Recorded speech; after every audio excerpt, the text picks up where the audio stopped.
Olá, pessoal, boa tarde. Quero agradecer já a presença. Temos 70 pessoas na sala: Márcia, Ramon, Vitor, Édrio, Erinalda, Leandro, Rune, Ezequiel, Paulo, Renato, Afrânia, tanta gente, a gente vai falando aí no início do caminho. Agradecer ao professor, procurador de Justiça Marcelo Monteiro, amigo de tantas datas, foi meu professor na FEMPERJ, tive muita alegria de conhecê-lo e mais alegria ainda de convidá-lo para as palestras na Estácio.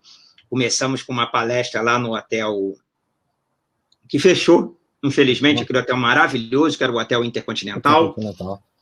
E depois fizemos várias na UAB e fizemos aquela lá no Citibank Hall, que foi uma beleza. Você sabe que você foi considerado, eu não digo isso para as pessoas, porque tem qualificação de palestrante depois, né? Nota, eu sei quem foi bem, quem foi ruim, você foi considerado o melhor palestrante da última, do evento lá no Citibank Hall, os alunos mais gostaram, e por isso tem muita gente aí na sua live, e foi uma palestra realmente maravilhosa. Eu fico muito feliz de te receber, Marcelo, até porque eu estava passando por uma dificuldade aqui nessas lives. A gente substituiu o evento por essas lives, já estamos na terceiro final de semana de lives. E dessa vez comemorando os 50 anos da Estácio.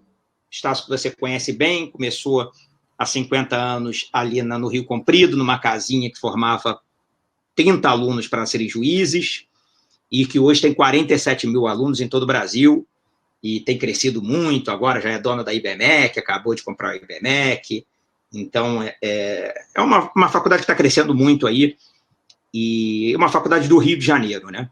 Uma faculdade que nasceu no Rio de Janeiro. Mas eu estava sofrendo dificuldade, eu vou te contar por quê. Você sabe que eu gosto da democracia, do debate, das discordâncias, né? Sim. E, infelizmente, a gente vai convidando os palestrantes. Primeiro que aqui não tem muito condições de debate, porque tem que ser um por um. Sim.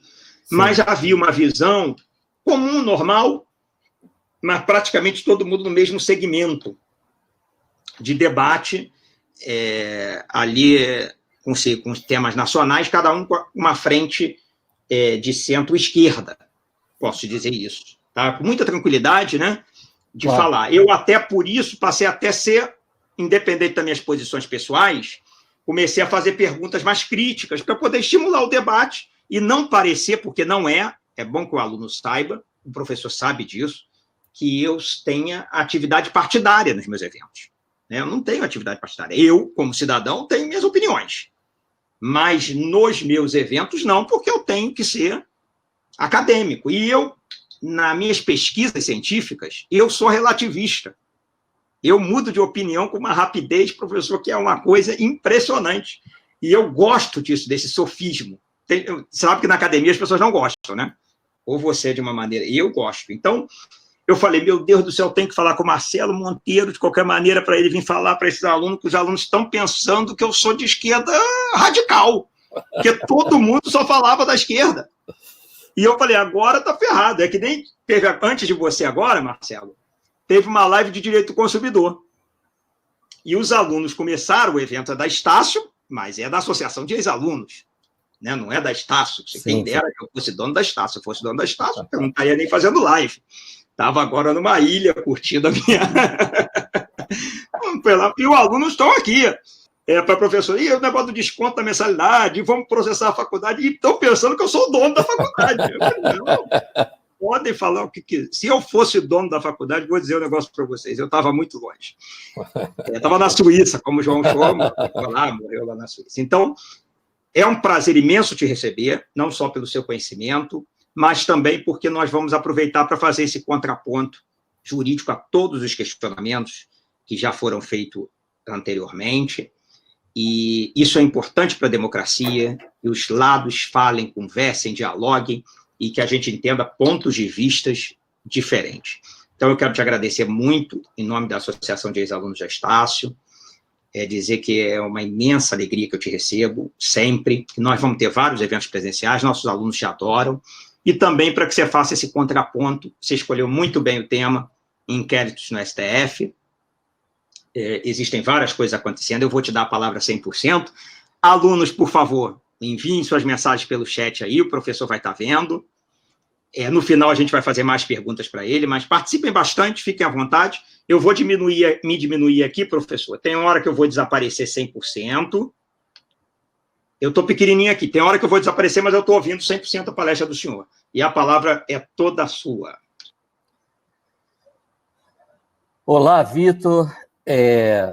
Boa tarde a todos que estão participando aí conosco desse evento.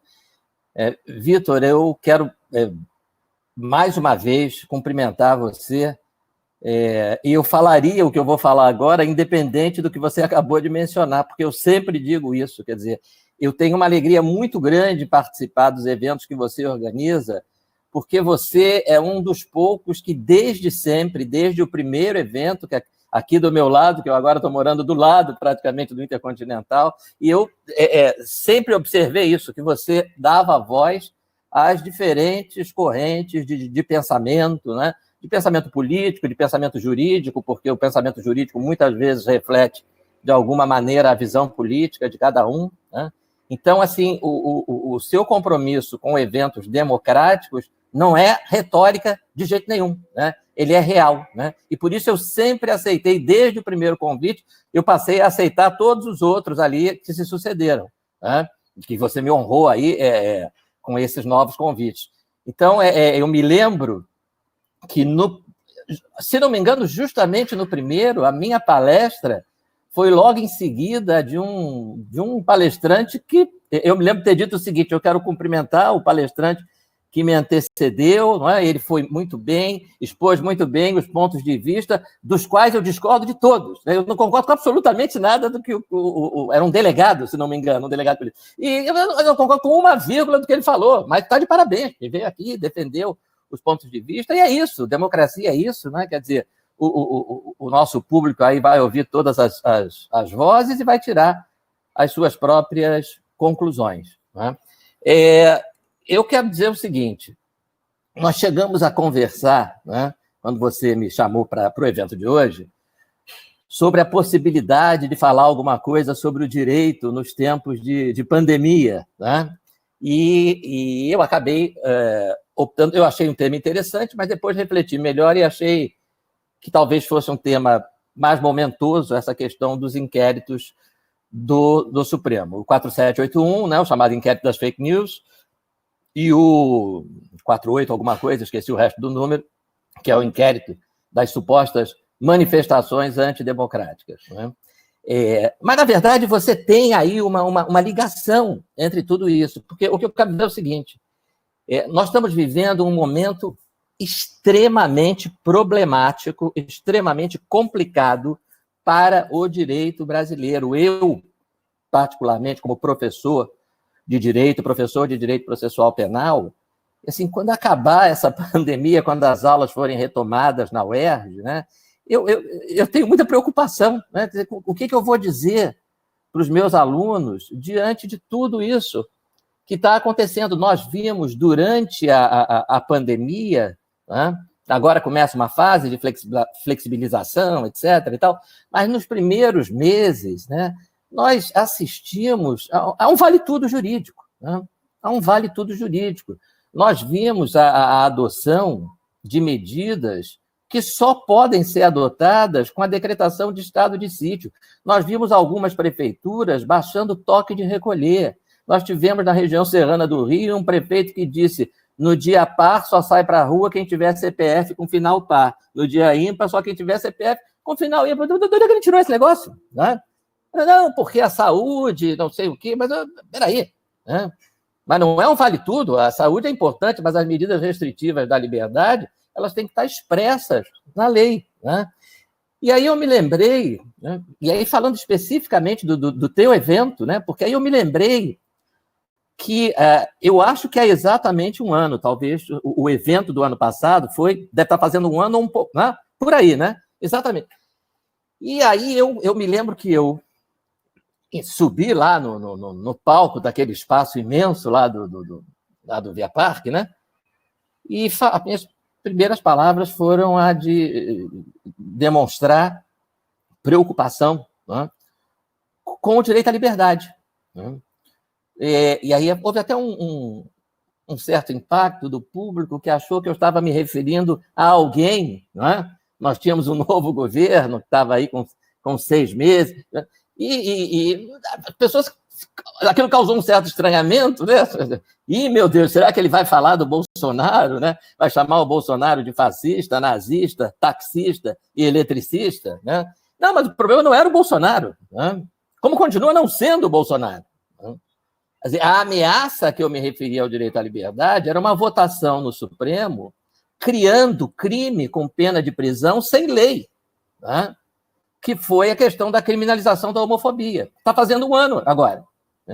Está fazendo 1 ano dessa decisão que foi saudada por alguns leigos como uma coisa linda, maravilhosa, afinal de contas não se deve discriminar homossexuais, e é claro que não se deve discriminar mesmo, né? Mas acontece que o Supremo fez isso da pior maneira possível, né? Ele criou uma figura típica, criou entre aspas, porque para mim essa decisão é manifestamente inconstitucional, né? Ele violou a regra constitucional do princípio da reserva legal, né? Quer dizer, não há crime sem prévia definição legal, não há crime sem lei anterior que o defina, né? E não há pena sem prévia combinação legal. Então não se pode criar um crime e uma pena privativa de liberdade por decisão judicial, né? Você imagina um promotor oferecendo denúncia, né? Estou falando aqui para bacharéis em direito, não é? O nosso público. Imagina um promotor oferecendo denúncia, né, acusando alguém de um crime que não está previsto em lei alguma, né, que é o suposto crime de homofobia, e no final da denúncia, aquele último parágrafo de praxe, ele coloca: agindo dessa maneira, o denunciado praticou o fato previsto no acórdão número tal do Supremo Tribunal Federal. Está em curso nas sanções do acórdão número tal. Ele não está em curso nas sanções do artigo 121 do Código Penal, do 155, do 157 do Código Penal, da lei de entorpecentes, ele está em curso nas sanções previstas no acórdão, né, de um tribunal. Então, essa preocupação que eu já tinha nessa época, né, agora piorou, né? Por quê? Nós atravessamos uma situação de crise sanitária com medidas restritivas de liberdade, em alguns casos ilegais, não em todos, né? Mas em alguns, como por exemplo, toque de recolher. Toque de recolher é ilegal, né? Não existe toque de recolher, a não ser em estado de sítio. Você vai lá no artigo 139 da Constituição, confinamento de pessoas em lugares específicos, né? Só durante o estado de sítio. Só pode ser proposto pelo presidente com aprovação do Congresso Nacional, né? E nós tivemos isso. E veja só, e nós tivemos toque de recolher e lockdown. Lockdown não existe, né? Lockdown envolve essa ideia de confinar pessoas dentro de casa, né, por períodos específicos. E um lockdown decretado por um prefeito ou por um governador é inconstitucional, né? Um lockdown decretado por um juiz é inconstitucional 2 vezes, né? Primeiro, porque a medida não existe. E segundo, porque medidas de política sanitária são medidas do Poder Executivo, são do administrador. Nós vimos a cidade de São Luís do Maranhão e 3 municípios vizinhos com as ruas todas interditadas, com as pessoas confinadas dentro de casa, por ato judicial, por uma decisão de um juiz, tá? Uma situação absolutamente maluca. Eu vi o sujeito na televisão dando entrevista. Nós esperamos, com isso, conseguir reduzir o número de infectados, mas se nós não conseguirmos, nós vamos... Você olhava, né? Você ligava a televisão, chamava um estrangeiro e dizia assim, sabe quem é esse? Ele ia dizer, bom, deve ser o prefeito, né? Deve ser o prefeito de São Luís ou o governador do Maranhão. Não, ele é juiz de direito ali na comarca. Mas ele está dizendo para fecha a rua A, fecha a rua B, né? Abre metade da rua C, todo mundo fica em casa por 11 dias. 11 dias, né? De onde é que ele tirou os 11 dias? Porque juiz aplica a lei, né? Juiz não administra, né?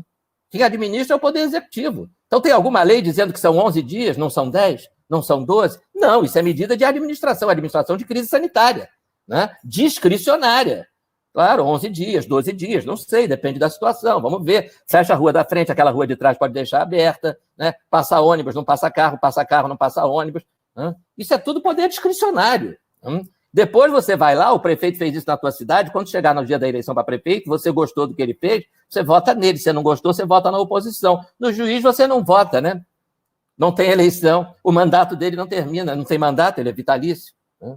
Então, já temos essa complicação, né, que é o ativismo judicial, né, gerando todos esses problemas, né, e nesses casos específicos que eu mencionei, né, tanto da criminalização da homofobia quanto das medidas de restrição de liberdade, de lockdown, etc., atingindo, obviamente, esse direito fundamental que é a liberdade. E aí, né, quando a gente chega agora, nesses últimos dias, a gente se depara com essa situação inacreditável que é do inquérito judicial, né? O chamado inquérito das fake news. Inquérito judicial, hoje, né? Inquérito e judicial são duas palavras que não poderiam estar na mesma frase. Né?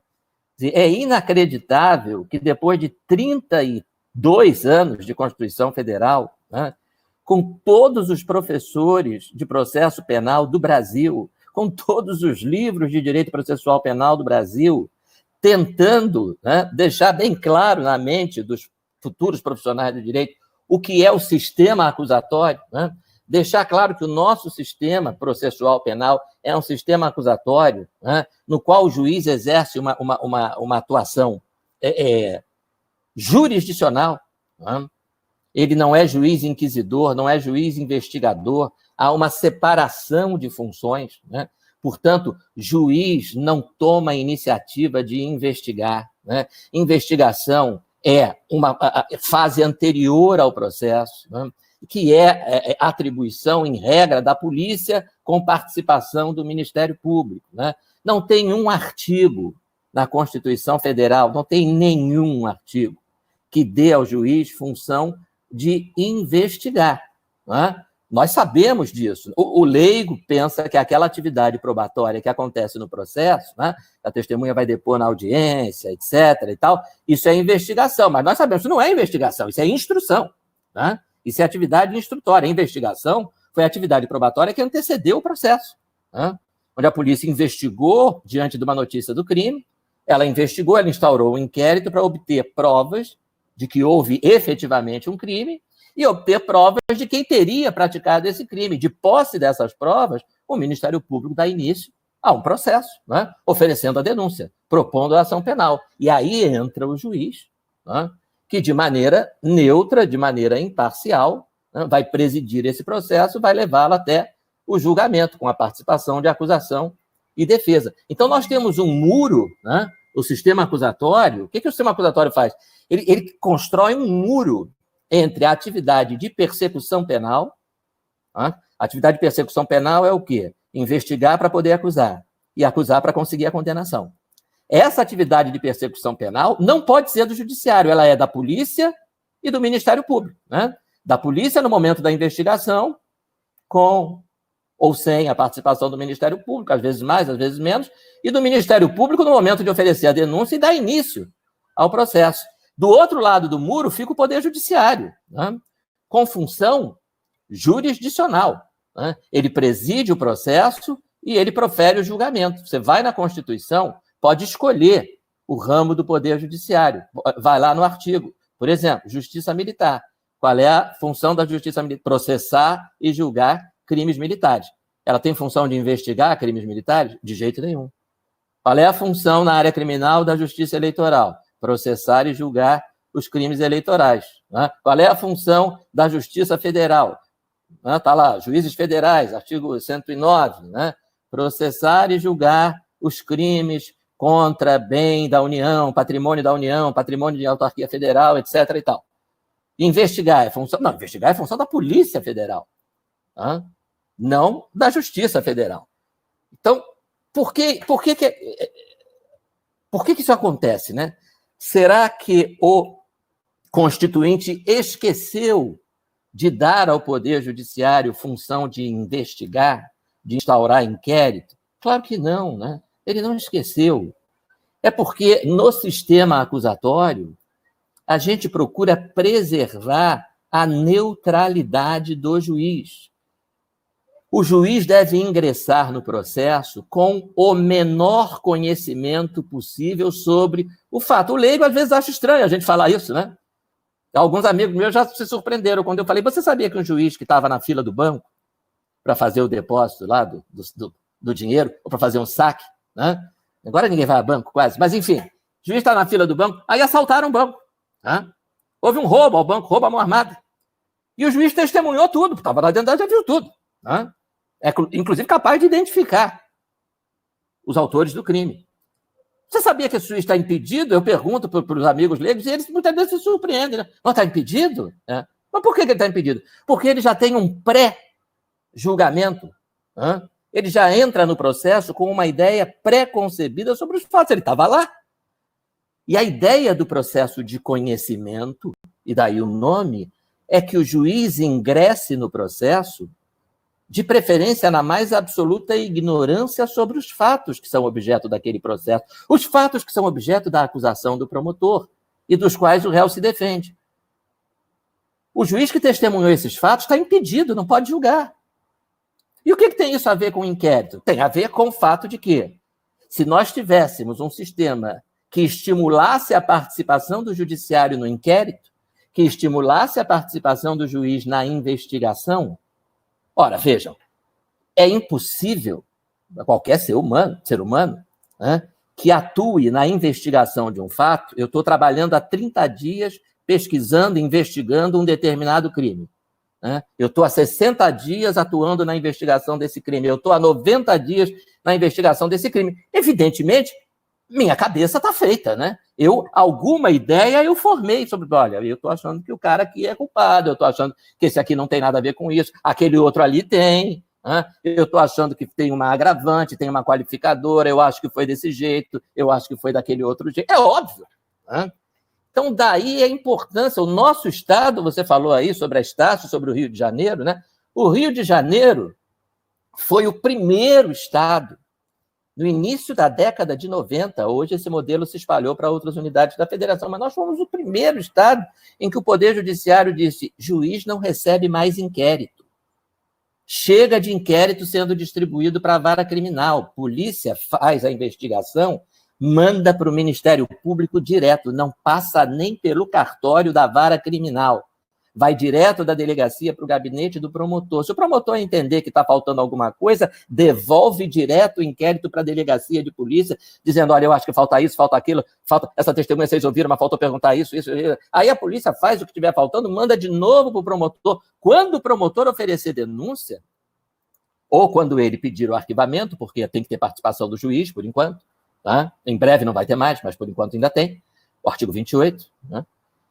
Aí distribui não o inquérito, distribui a ação penal, ou o inquérito com pedido de arquivamento, distribui a denúncia ou pedido de arquivamento, em outras palavras. Fora isso, a única participação que o juiz tem que ter no inquérito, aqui em qualquer outro lugar do país, né, é que aqui a tramitação é diferente, mas independente disso, a participação do juiz na investigação é, a gente poderia dizer, passiva. Ele fica esperando a polícia, ou o MP, ou os dois, pedirem autorização para determinadas investigações que só podem ser feitas com a autorização do juiz. Investigações ou medidas cautelares, não é? O que acontece? Todo dia tramitam pelas delegacias do Brasil milhares e milhares de inquéritos. Em vários deles, né? O que o delegado vai fazer é, por exemplo, ouvir testemunhas. Precisa de autorização judicial para ouvir testemunha? Não, não existe isso. Interrogar o suspeito. Precisa de autorização do juiz? Não. Colher as declarações da vítima, se for o caso. Precisa de autorização do juiz? Não. Fazer exame de corpo de delito. Precisa de autorização do juiz? Não. Fazer perícia na arma do crime? Não. Fazer interceptação telefônica. Opa, aí, peraí, essa aí precisa. Tá? Fazer uma interceptação, vamos colocar um grampo, entre aspas, vamos botar uma escuta telefônica, porque eu acho que é interessante, pensa o delegado ou o promotor, não o juiz. A iniciativa não é do juiz, a atuação do juiz é passiva. Tá? O promotor ou o delegado, ou os dois, dizem: pô, eu acho que a gente devia botar uma escuta. Esse cara aqui, esse investigado, eu acho que ele está falando com os colegas dele aí, de parceiros de crime.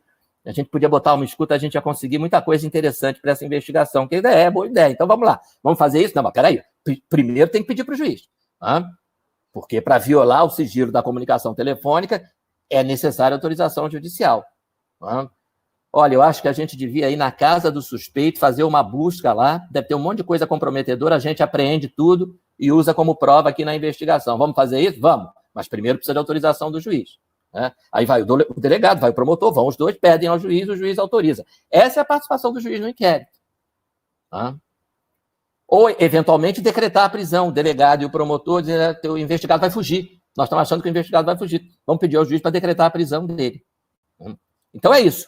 Iniciativa de investigação, iniciativa de inquérito, isso não existe para o juiz. Né? Juiz no Brasil não diz para a polícia, vai lá na casa do suspeito porque eu acho que é interessante fazer uma busca e apreensão lá.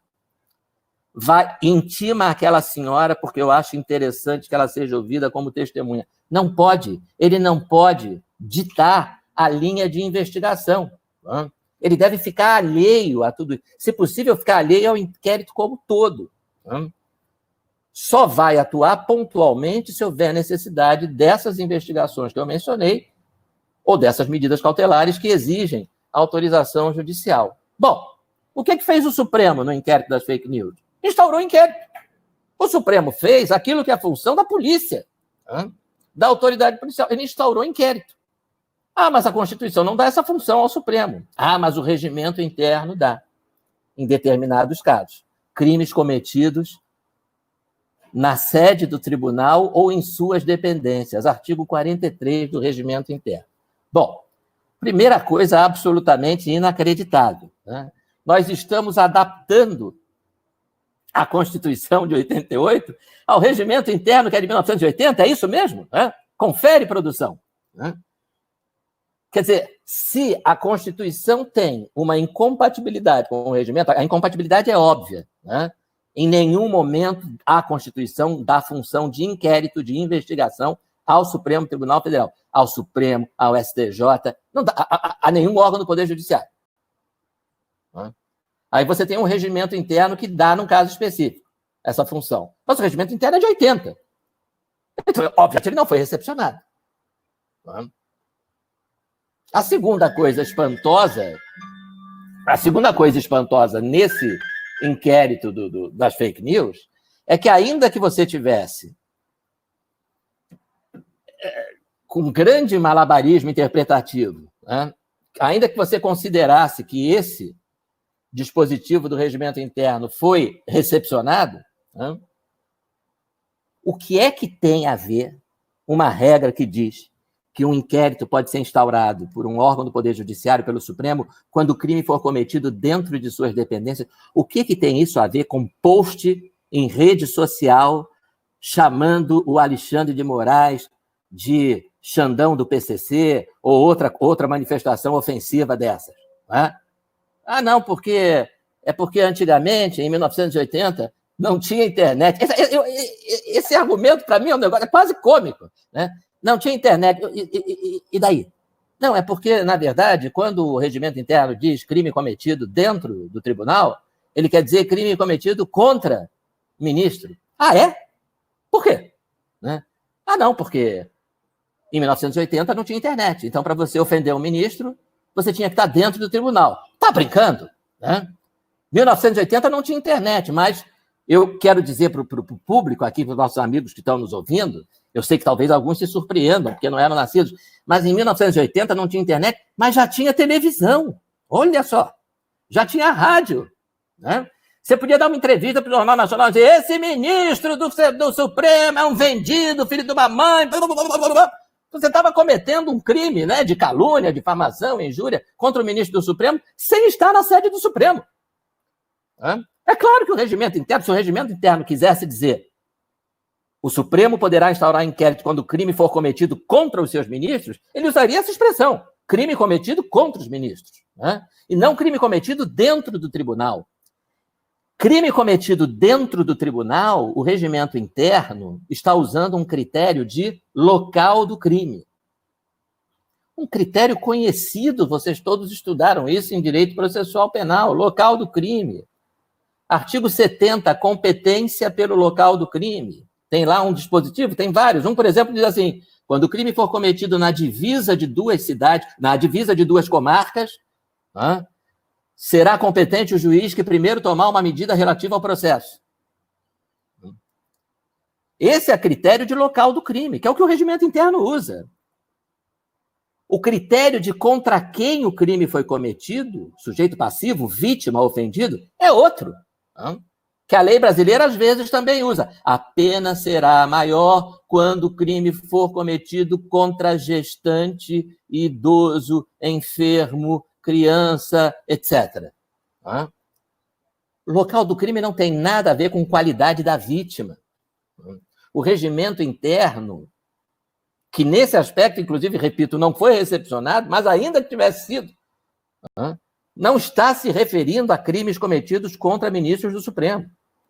Está se referindo a crimes cometidos dentro da sede do Supremo, dentro do prédio do Supremo. Você pode cometer um crime contra um ministro do Supremo, ou você pode cometer um crime que absolutamente não é contra um ministro do Supremo. Você imagina uma sessão de julgamento pelo Supremo Tribunal Federal, em que um advogado perde a cabeça e dá um soco na cara do outro, né? Dá um soco na cara do ex-adverso. No calor das discussões, o advogado da parte autora dá um soco na cara do advogado da parte ré. Esse crime, é disso que trata o regimento interno, é um crime cometido dentro da sede do tribunal. E não um crime cometido necessariamente contra um ministro, né? Bom, além disso tudo, nós temos um outro problema que é de extrema gravidade, né? Eu não sei quantos de vocês aqui assistiram a votação pelo Supremo esta semana, né, da constitucionalidade do inquérito das fake news, né?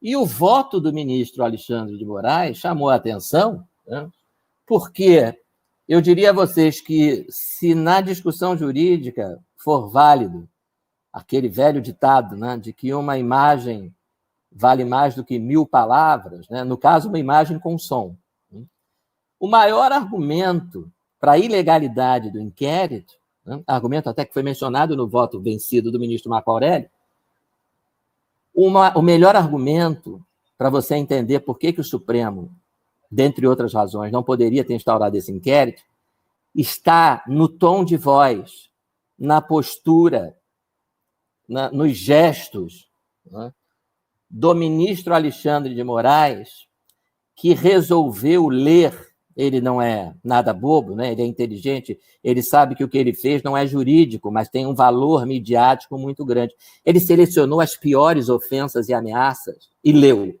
ao vivo, com palavrão, né? Então, ele leu, por exemplo, a postagem de um idiota, que é evidente, o cara que faz isso é um idiota, né, dizendo: suas filhas vão ser estupradas, né, seu filho da puta. E ele leu isso já um tom de voz alterado, né? É visível, quem assistiu sabe do que eu estou falando. Demonstrando um ódio do sujeito, um ódio perfeitamente compreensível. Eu também sentiria, né? Eu não tenho filhas, tenho filhos. Se alguém se dissesse uma coisa dessa para mim, eu odiaria essa pessoa. Eu consideraria essa pessoa meu inimigo capital. Só que depois, se eu fosse juiz, eu daria uma olhadinha no Código de Processo, que diz: juiz não pode atuar em processo em que uma das partes é seu amigo íntimo ou inimigo capital. Eu não posso julgar o sujeito que disse que vai estuprar minhas filhas. Eu odeio esse sujeito.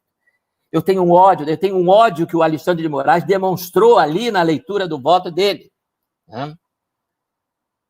Ou seja, ele, Alexandre de Moraes, ele é vítima, ele foi vítima de uma ameaça gravíssima. O sujeito o ameaçou: eu vou pegar a sua família, eu vou estuprar suas filhas, você é um filho da puta.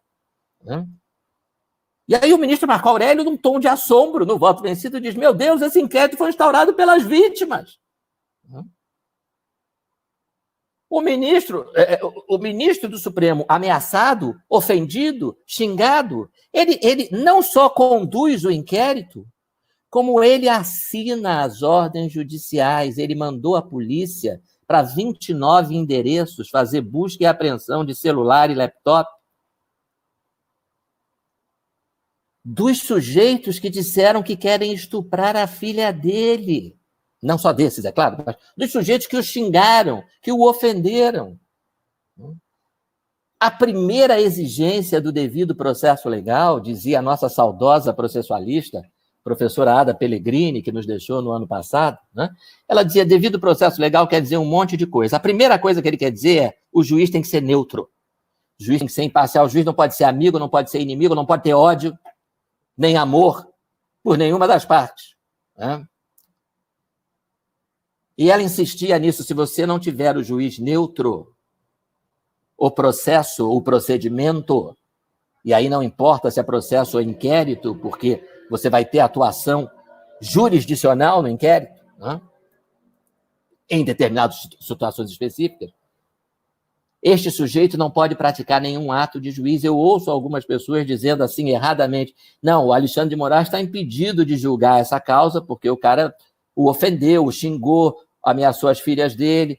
Não, ele não está impedido de julgar, ele está impedido de atuar como juiz em qualquer momento. Ele não pode decretar a preventiva do investigado no inquérito, não pode decretar a temporária no inquérito, não pode autorizar a interceptação telefônica no inquérito, não pode fazer o que ele fez, autorizar 29 buscas e apreensão desse inquérito. Nesse inquérito ele não pode ser juiz, ele é vítima, ele é ofendido. Então ele não pode, ele não tem a neutralidade exigida para atuar.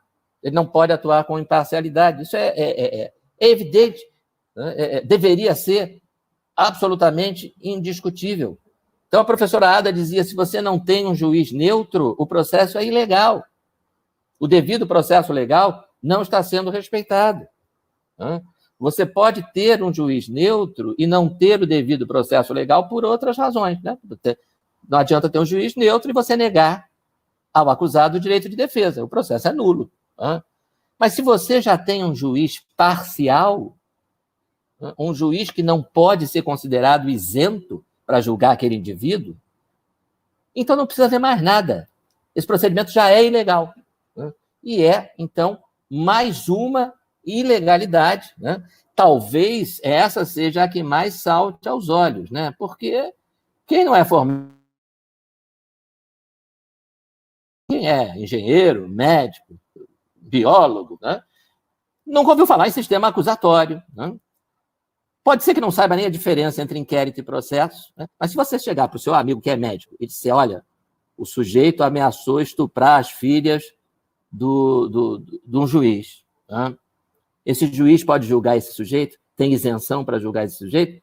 O teu amigo, mesmo sendo biólogo ou engenheiro, não pode não, eu não sei onde está isso da lei não, mas não pode, não é possível, ele odeia esse sujeito. Como é que ele vai julgar esse sujeito de forma isenta, né? Ele não pode julgar esse sujeito em processo nenhum, nem em ação de despejo, né?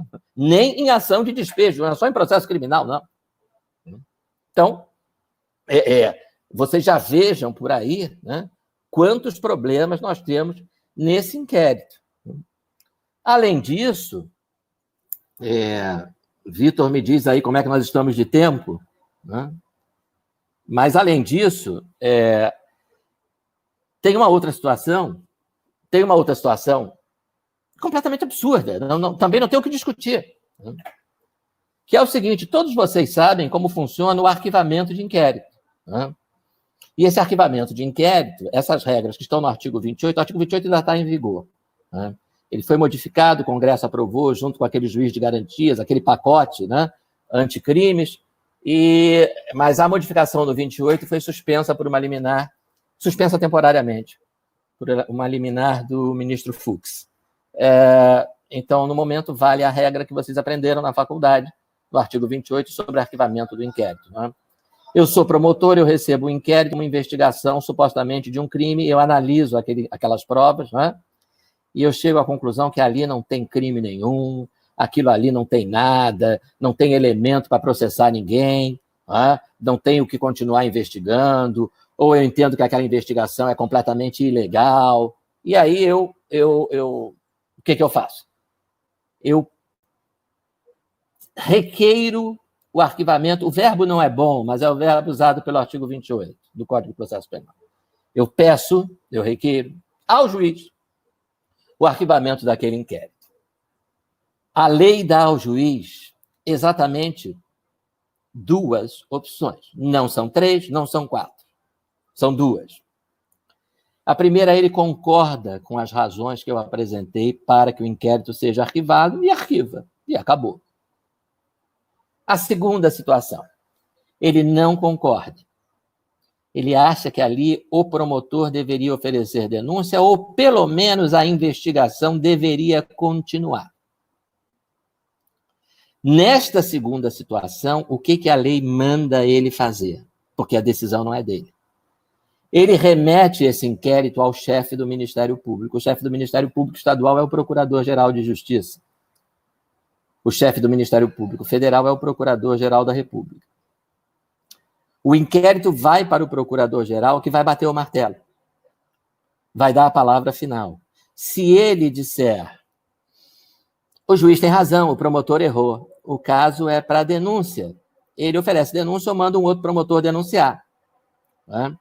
Ou o caso é para o inquérito continuar, aí o inquérito vai ter continuidade. Né?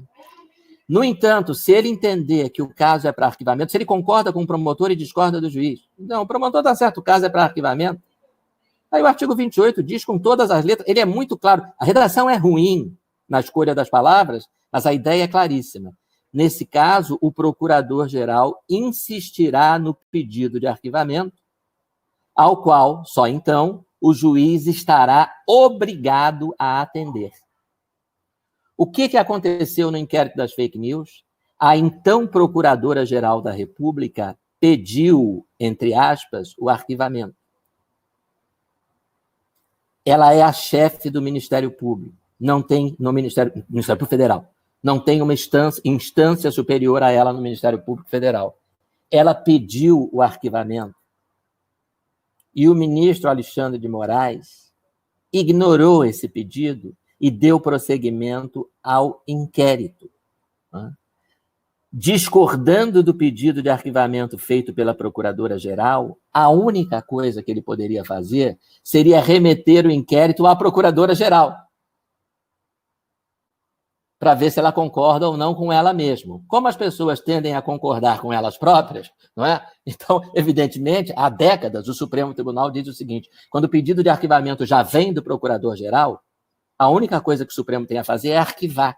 Não tem nenhum juízo de valor. Tá? Se você quiser ser extremamente formalista e aplicar o artigo 28, o ministro Alexandre de Moraes faria o seguinte, olha, eu discordo do pedido de arquivamento da doutora Raquel Dodge, eu vou remeter a ela para ver se ela reconsidera, se ela muda de ideia. E aí ela, claro que seria um excesso de formalismo, né? Mas aí ela, evidentemente, diria, mantenho, insisto no pedido de arquivamento, não mudei de ideia. Continuo achando que o inquérito é ilegal, não tem prova, não tem crime, não tem nada, insisto no pedido de arquivamento. E o que o tribunal teria que fazer, o Supremo? Arquivar. Tá? Então, isto significa que, ainda que nós, por amor à argumentação, admitíssemos que quando esse inquérito foi iniciado, ele foi iniciado dentro da lei, e não foi, né? Mas ainda que assim considerássemos, a partir do momento em que o Ministério Público pediu o arquivamento, este inquérito não poderia ter prosseguido. Tá? É lamentável, inclusive, que o Procurador-Geral da República, o atual, o doutor Aras, não tenha atentado para este importante aspecto. Tá? Inquérito em que o Ministério Público pediu arquivamento não continua. Tá? Só continua se o Procurador-Geral desautorizar o arquivamento pedido pelo promotor. E, nesse caso, o pedido de arquivamento partiu da própria Procuradora-Geral. Então, não há o que fazer, senão arquivar. O sistema é acusatório. O destinatário do inquérito não é o juiz. Inquérito não é uma investigação no final da qual o juiz profere uma sentença. Isso não existe. Inquérito é investigação no final da qual o Ministério Público oferece uma denúncia ou promove o arquivamento. Por isso a doutrina diz, há mais de 70 anos, né, que o destinatário do inquérito, há mais de 80 anos, que o destinatário do inquérito é o Ministério Público. Né? O destinatário da investigação da polícia, das provas colhidas durante o inquérito, é o MP. O destinatário das provas colhidas ou apresentadas, melhor dizendo, ao longo do processo, esse é o juiz. Né? Mas o inquérito, não. O inquérito serve para o promotor decidir. Vou oferecer denúncia ou vou promover o arquivamento? A doutora Raquel Dodge, procuradora-geral, chefe do Ministério Público Federal na época, disse: vou promover o arquivamento. E olha o inquérito aí, continuando. Mais uma ilegalidade. O outro inquérito, que é o chamado inquérito dos atos antidemocráticos, né? Você pode fazer um paralelo interessante entre esses dois inquéritos no seguinte aspecto: processo penal e direito penal. Tá? Direito processual e direito material. O problema do inquérito das fake news é processual, como a gente acabou de ver. Tem vício de iniciativa, né? O Supremo é órgão jurisdicional, não pode investigar, né? Ainda que pudesse, não teria competência para atuar nesse caso. Nem falei sobre a questão do foro por prerrogativa de função, né? Essas pessoas não têm foro por prerrogativa de função. Então, mais um motivo para que o Supremo não tenha competência para nenhuma medida jurisdicional contra elas.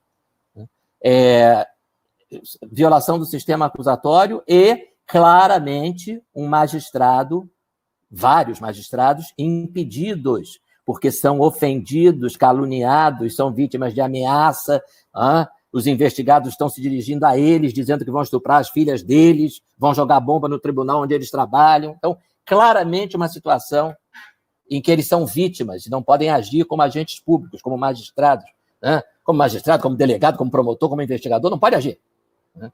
São problemas processuais. E a questão de fundo, a questão de direito material.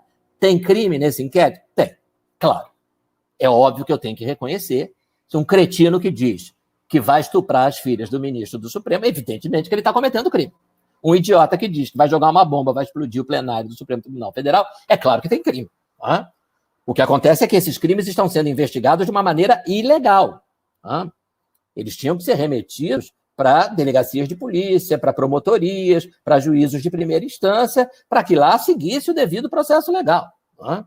Para que fossem investigados por quem não é vítima, por quem tem atribuição, se fossem julgados por quem tem competência para julgar, de forma imparcial. Né? Mas crime existe. Né? Existe crime aí.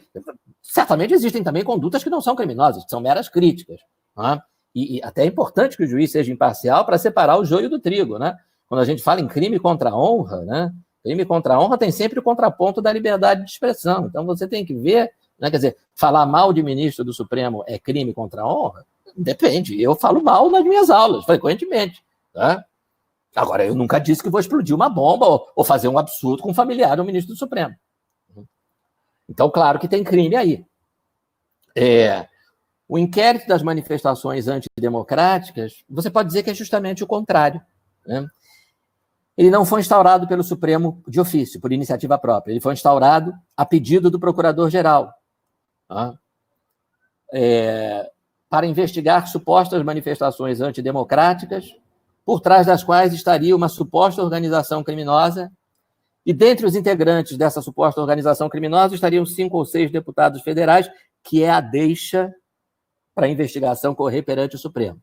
Porque deputado federal tem aquilo que o leigo chama de foro privilegiado, né? O foro por prerrogativa de função.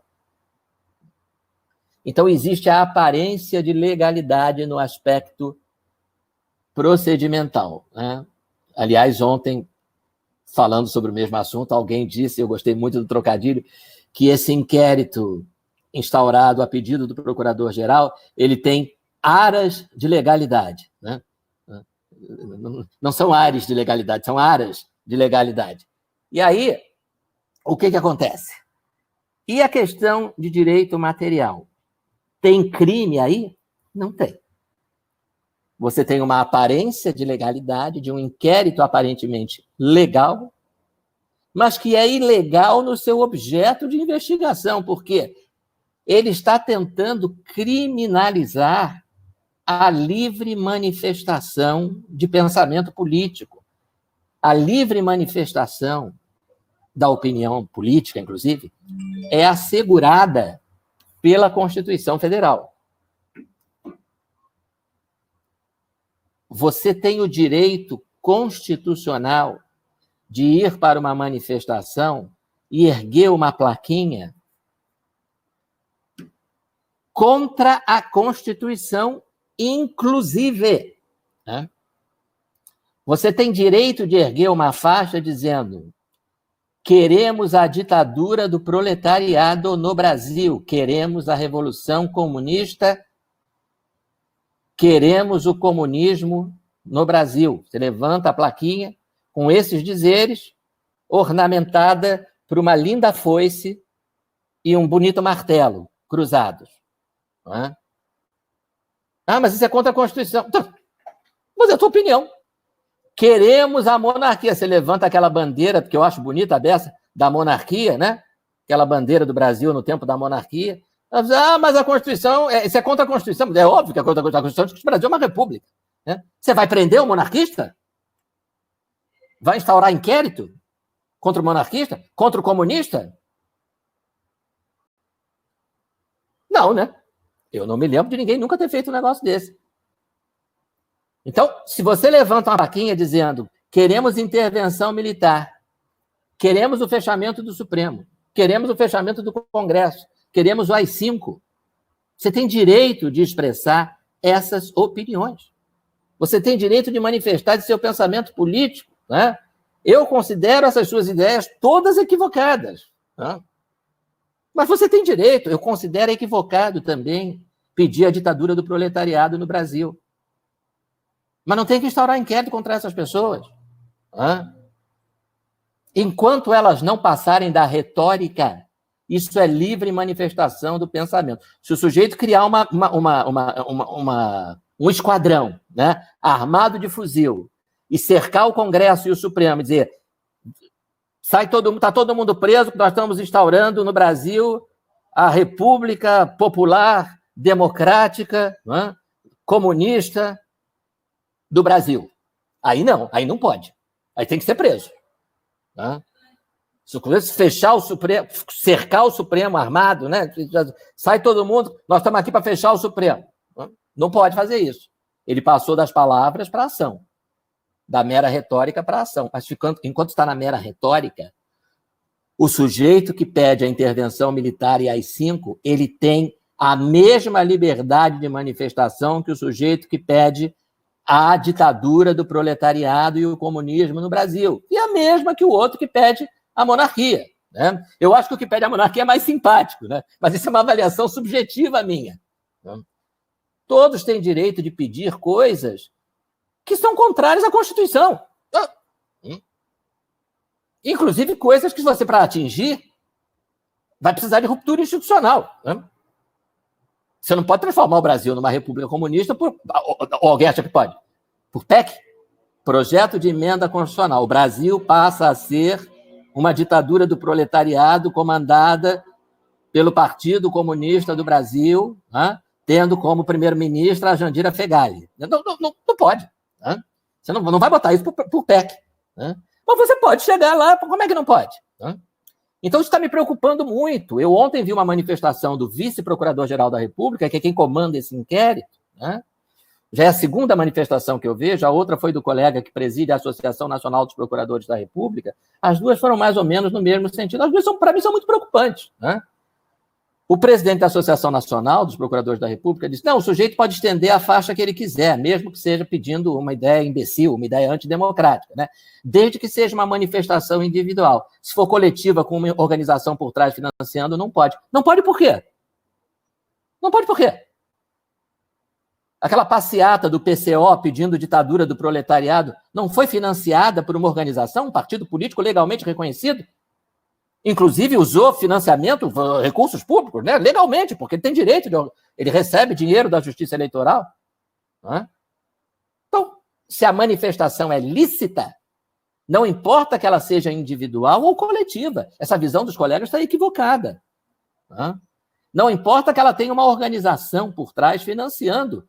Passeata do Partido Comunista do Brasil tem por trás o financiamento do Partido Comunista do Brasil. Ou aquelas faixas pedindo ditadura do proletariado caíram do céu. Não custaram dinheiro?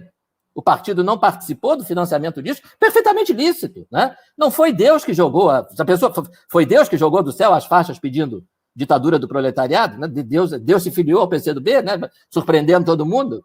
Né? Deus é comunista e mandou, olha aqui, meus filhos, não precisa pagar nada que eu estou mandando para você, olha quanta faixa com foice e martelo, então vocês podem usar isso tudo na passeata. Não. Alguém financia. Eu vi outro dia esse argumento, pelo amor de Deus. Aquelas faixas pedindo intervenção militar eram todas iguaizinhas, devem ter sido compradas todas no mesmo lugar. E daí? E daí? Tem uma organização por trás financiando. E daí?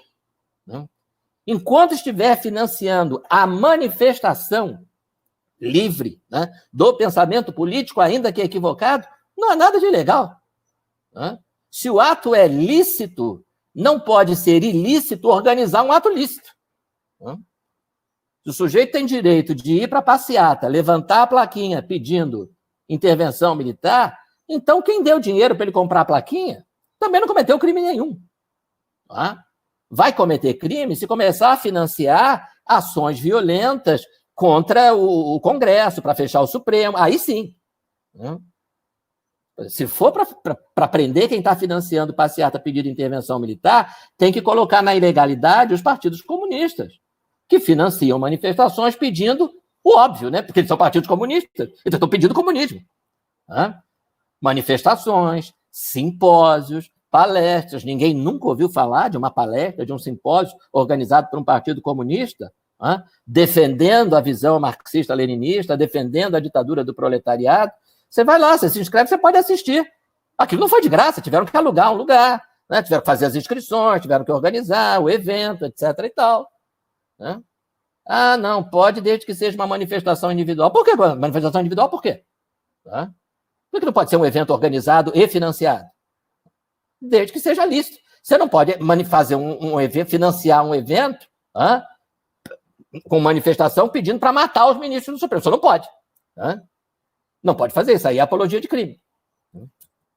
Mas não é disso que se trata. Então, o que me preocupa, e aí retomando, já para concluir aquilo que eu falei no início, me preocupa esse movimento no sentido de restringir a liberdade, seja a liberdade ambulatorial, seja a liberdade de expressão, a livre manifestação do pensamento.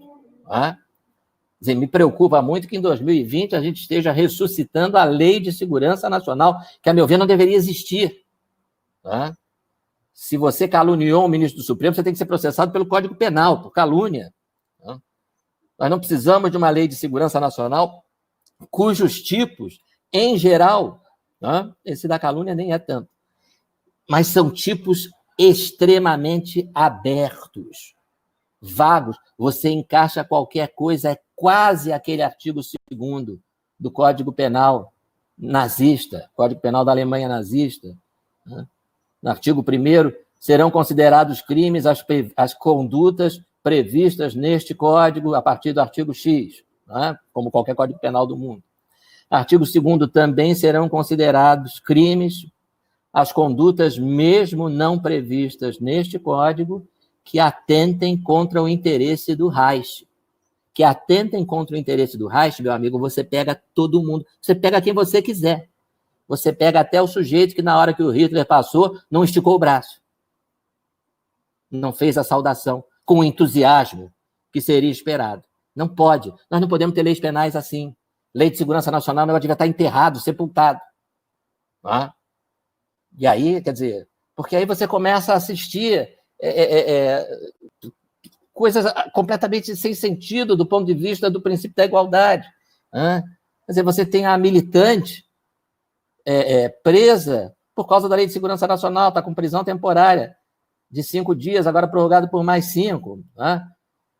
E está denunciada pelo Ministério Público de primeira instância, corretamente, por ameaça e injúria, 2 infrações de menor potencial ofensivo. Nenhuma delas admite prisão temporária. Por que ela está na prisão temporária? Porque o ministro Alexandre de Moraes resolveu encaixá-la lá no inquérito das manifestações antidemocráticas, na Lei de Segurança Nacional. O promotor que a denunciou já disse, não vejo nada na conduta dela, ela caluniou, ela ameaçou, não tem nada de Lei de Segurança Nacional aqui. Aí o ministro diz, mas eu vejo, Qualquer um vê, É só olhar com olhos de quem quer ver.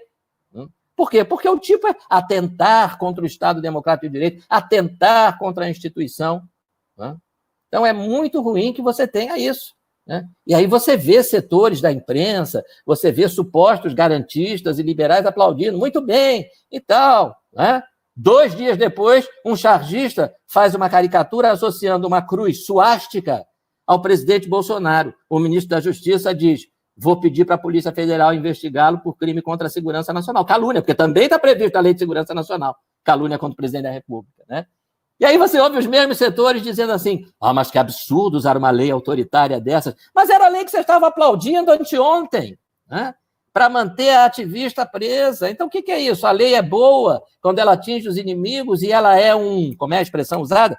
Entulho autoritário quando ela atinge os meus aliados. É isso? Não. Olha, a lei é um entulho autoritário, sim. A lei é um entulho autoritário. Ela não deve atingir ninguém, né? Ela deve ter o mesmo destino que teve a lei de imprensa, joga no lixo. Jornalista caluniou alguém, Código Penal. Difamou, injuriou, Código Penal. Não precisa de lei de imprensa, como você não precisa de lei de segurança nacional, né? Nós precisamos de leis penais que definam com exatidão as condutas criminosas para que elas não possam ser usadas, porque são muito vagas, né? Como instrumento de perseguição política. Liberdade sempre, né? Isso é o que importa. É isso aí, Vitor. Não sei se o pessoal quer fazer alguma pergunta, já falei aqui bastante. Milhão de perguntas, a gente vai, por calma, tem as minhas e tem a do pessoal, e eu vou devagarinho passando o pessoal, porque o pessoal é prioridade. Quero agradecer aí primeiro a sua exposição, muito boa, é bom que as pessoas possam falar, lembrar para os alunos aí, eu vejo eles discutindo, isso é muito bom no ambiente acadêmico, eu sempre sou a favor, professor, que a universidade talvez seja o único momento da vida que a gente possa debater com alegria, etc. Então, e também falei para ele já nos pontos que a melhor escola de formação política é a própria universidade, né? Onde as pessoas podem debater, podem aprender, e grandes políticos saem da universidade. Vamos lá, eu vou devagarinho aqui, porque muita gente, eu tenho que ir sabendo o que é pergunta. Tem pessoal de Curitiba, pessoal de Queimado, pessoal do Acre, que é muito legal aqui, Estácio do Acre, Estácio Presidente Vargas aqui do nosso... Nossa, que legal, que bacana. O Wagner, que dá a primeira declaração, que é uma declaração forte, ele deu várias vezes aqui, que a questão é que os 10 juízes de notório saber já reconheceram que o inquérito é totalmente constitucional. Como eles são intérpretes da Constituição, eles definiram um assunto aí, ele falou isso várias vezes aqui. A Márcia de Niterói, e o pessoal fazendo muito elogio ao senhor, o pessoal do Recreio. E aí a primeira pergunta do Ezequiel: como estabelecer a ordem jurídica? E eu vou complementar a pergunta dele, porque como estabelecer a ordem jurídica diante de tamanha aparente inconstitucionalidade? Essa é a pergunta dele. E aí eu volto falando, quando os ministros do Supremo declararam que é constitucional o processo inquisitório, né, que é o nome, né, desse tipo. Como é que a gente trata agora isso aí, se eles têm essa incumbência de interpretar a Constituição?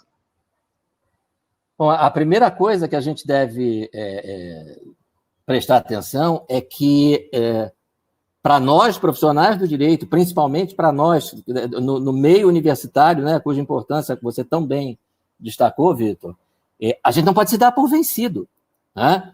Quer dizer, se você tem uma decisão de 10-1, né, o nosso papel é pegar esse voto vencido e dizer: olha, esse aqui é que é o certo, tá? Há pouco tempo, eu acho que, se ele pudesse, ele mudava esse discurso, mas quando o Toffoli abriu a sessão para julgar o inquérito das fake news, não sei se vocês lembram, ele antes fez lá uns 10 ou 15 minutinhos de discurso, porque estava completando 30 anos do ministro Marco Aurélio, da atuação do ministro Marco Aurélio no Supremo. Então, ele quis fazer uma homenagem aqui, falando como presidente, em nome de todos. O ministro Marco Aurélio aí elogiou, blá, blá, blá, blá, blá, blá, blá. E, no meio dos elogios, ele disse: Vossa Excelência não se importa de, muitas vezes, ser o voto vencido, né? Até porque o voto vencido é sempre muito importante, porque o voto vencido de hoje pode ser a decisão majoritária da Corte amanhã, né? Olha, ele foi absolutamente profético, né? Por quê? Porque este voto vencido foi o único voto que tratou a questão de maneira técnica. Todos os outros ministros deixaram de analisar ou analisaram de forma muito superficial a questão processual, porque essa questão é processual, a questão da legalidade do inquérito das fake news, pelo amor de Deus, a questão é processual, não tem ninguém discutindo que dizer que vai estuprar filho de ministro não seja crime. Obviamente, ninguém está discutindo direito penal aí. É óbvio que isso é crime. Você está dizendo que esse crime está sendo investigado de uma maneira ilegal. Né? E é isso que o voto do ministro Marco Aurélio traz. Né? Ele diz, olha, isso viola o sistema acusatório, esse inquérito é natimorto, dentre outras razões, porque ele foi instaurado pela vítima. Ele diz isso, você vê ele falando isso ali do lado de uma afirmação até dura, de uma certa maneira. Né? Quer dizer, está dizendo para o colega, meu amigo, você foi vítima. Né? O que você está fazendo aí? Né? Então, você está comprometendo a neutralidade do juiz. Né? E aí é interessante você observar que o voto seguinte, que é o do Celso de Mello, né? Você tem horas que você assiste sessão de julgamento do Supremo, você pensa que você está no hospício, né? Por quê? Porque o Celso de Mello faz de conta que o voto do Marco Aurélio não existiu. Ele não toca em nenhum dos aspectos, né? Não, mas veja bem, porque o sistema acusatório aqui a gente vai relativizar, porque bababá. Não falou nada disso. Falou, a democracia está ameaçada, é um absurdo ameaçar ministro, mas que é um absurdo ameaçar ministro, todo mundo concorda. Né? É um absurdo se eu pegar um revólver e dar um tiro no ministro, que é um absurdo, isso todo mundo concorda, é mais do que um absurdo, é um crime. Agora, eu vou ser julgado no Supremo por quê? Por que eu vou ser julgado no Supremo? Porque eu tentei matar um ministro do Supremo? Ué, o meu foro não é o Supremo, eu não sou presidente da República. Se o ministro do Supremo tentar me matar, aí ele vai ser processado no Supremo. Mas se eu tentar matar o ministro do Supremo, não. Tá? Eu vou ser julgado, eu não, né? Porque eu tenho foro especial no Tribunal de Justiça. Mas, enfim, se o meu filho tentar matar o ministro do Supremo, ele vai ser julgado pelo Tribunal do Júri.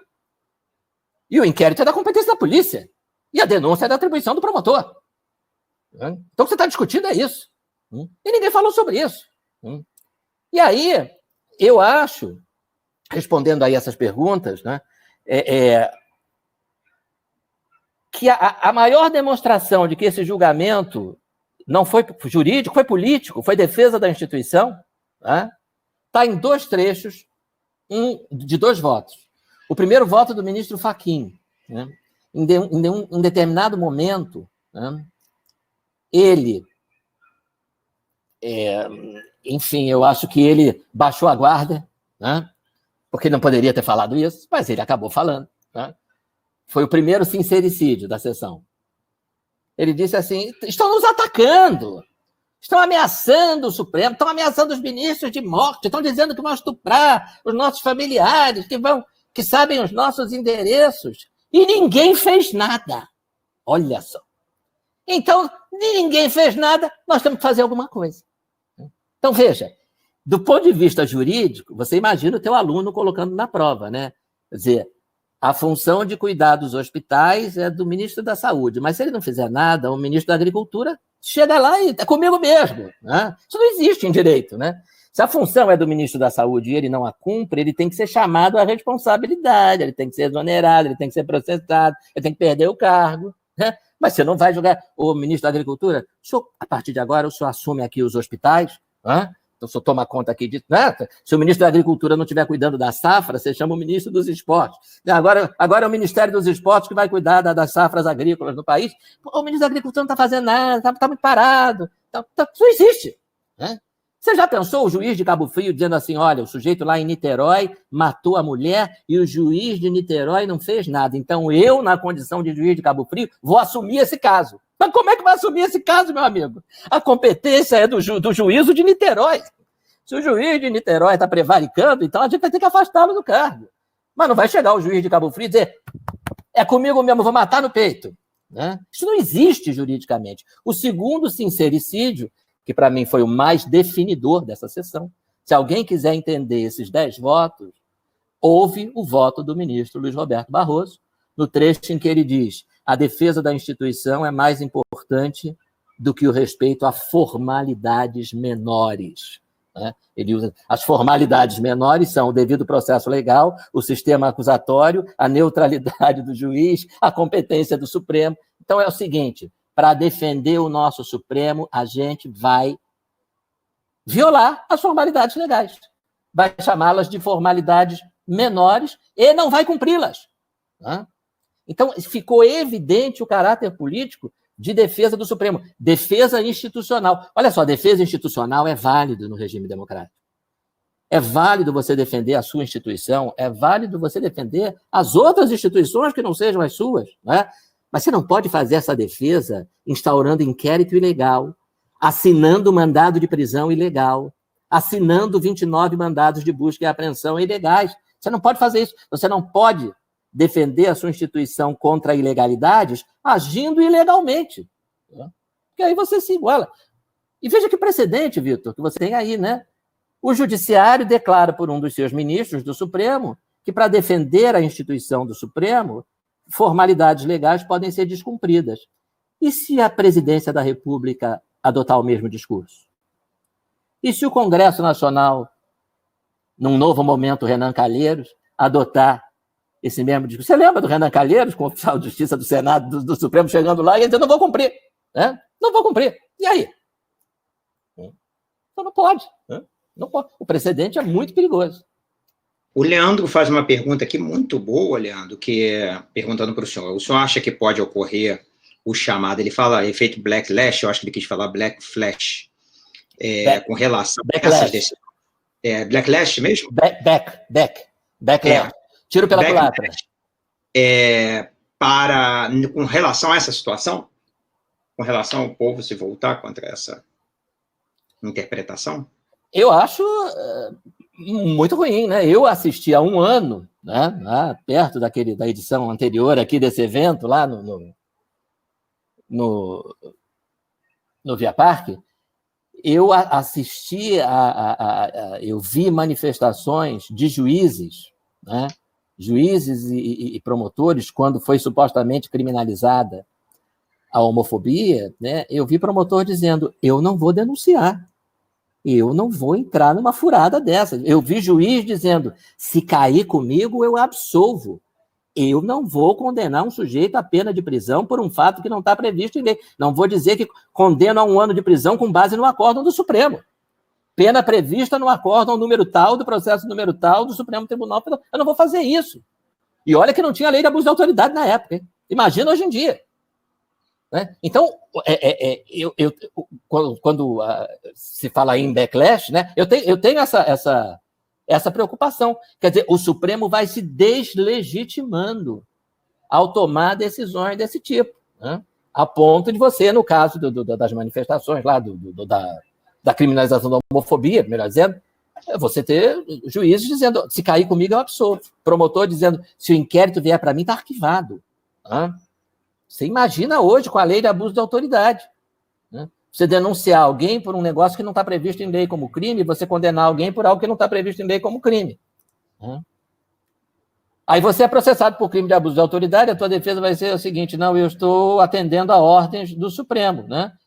E aí vão dizer para você o seguinte, a ordem é manifestamente ilegal.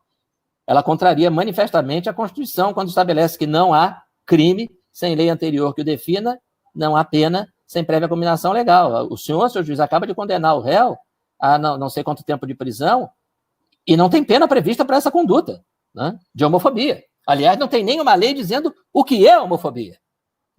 Então, quando o Supremo contraria a Constituição de maneira tão flagrante, né, ele vai se deslegitimando. Né? Quer dizer, isso vai levar a que situação? Não sei. É imprevisível. Né? É imprevisível, mas eu tenho muito receio. Eu acho que é momento do Supremo, dos ministros do Supremo, né, pelo menos os mais sensatos, os mais ponderados, né, enxergarem que é hora de exercer a chamada autocontenção.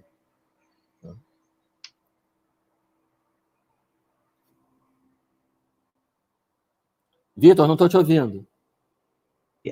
Essa menina, Sarah Winter, né?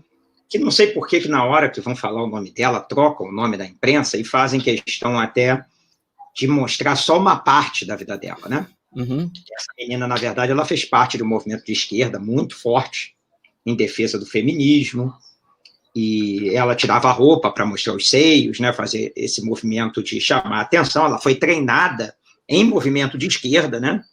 Sim, sim. E depois que ela passou ela lutou a favor do aborto, que é uma das causas que era pertinente a ela. Essa parte foi toda esquecida pela imprensa, não sei por qual motivo.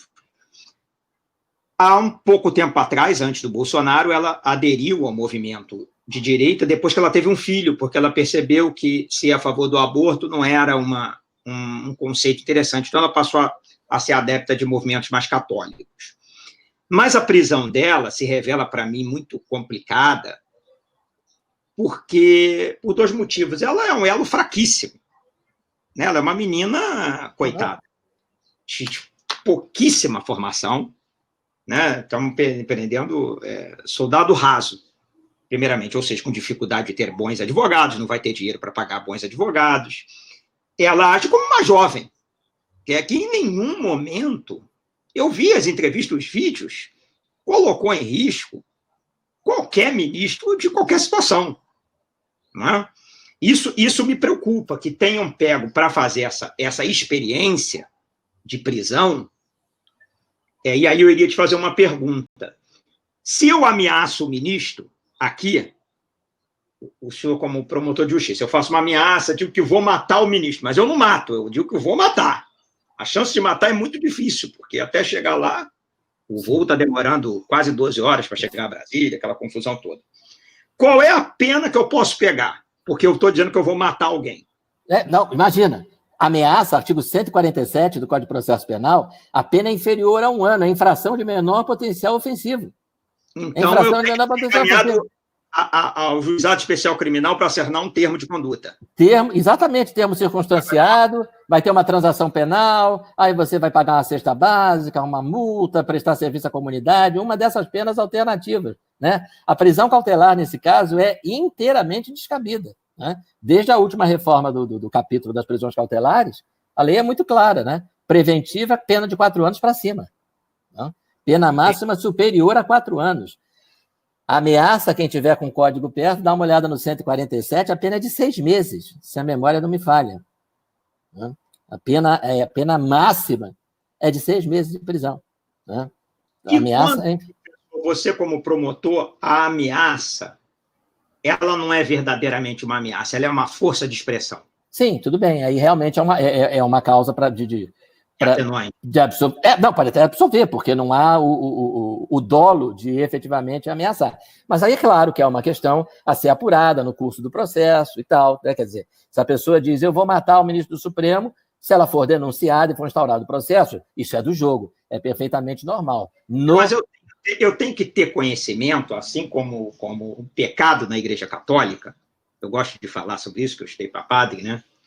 Para eu pecar, eu acho que no direito é assim, eu tenho que ter conhecimento que eu estou pecando. Se eu não tenho conhecimento que aquilo é pecado, eu não tenho desejo de pecar, eu não tenho esse dolo, entendeu? A ameaça que ela faz no vídeo, claramente ela não tem conhecimento de que aquilo que ela está fazendo é um crime. É tão distante de ser verdadeiramente um crime que ela faz. Então, acho que nesse caso, não estou dizendo todos os casos, mas nesse caso específico, por ela ser uma jovem, com ideais em defesa de causas que ela considera nobre e que é direito dela considerar, eu não vejo por que realmente a prisão dela permaneça. Eu tenho notado o risco. Não, a prisão dela é absurda. Não tem ninguém preso por ameaça. Não existe ninguém preso cautelarmente por ameaça. A ameaça não admite prisão preventiva. Vitor, furto simples não admite preventiva. Entendeu? Porque a pena máxima é de 4 anos e a preventiva tem que ser pena máxima acima de 4 anos. A ameaça, a pena máxima é de 6 meses. Né? Então, não é admissível de forma alguma a prisão cautelar. Né? Até porque não faria sentido, porque em caso de condenação, a pena vai ser pena alternativa. Então, você vai prender cautelarmente um réu que, se for condenado, vai ser condenado a pagar uma multa. Ou vai ser condenado a prestar cestas básicas ou coisa parecida. O Gabriel faz uma pergunta muito boa aqui, dizendo, isso não é a imagem de um tribunal de exceção? Sim. Me parece nitidamente um tribunal agindo como tribunal de exceção. Tribunal de exceção. Tá? Quer dizer, você não tem a competência estabelecida, nem a competência do órgão, tá? e nem a possibilidade de atuação do agente. Não é? São duas coisas aí. Não é?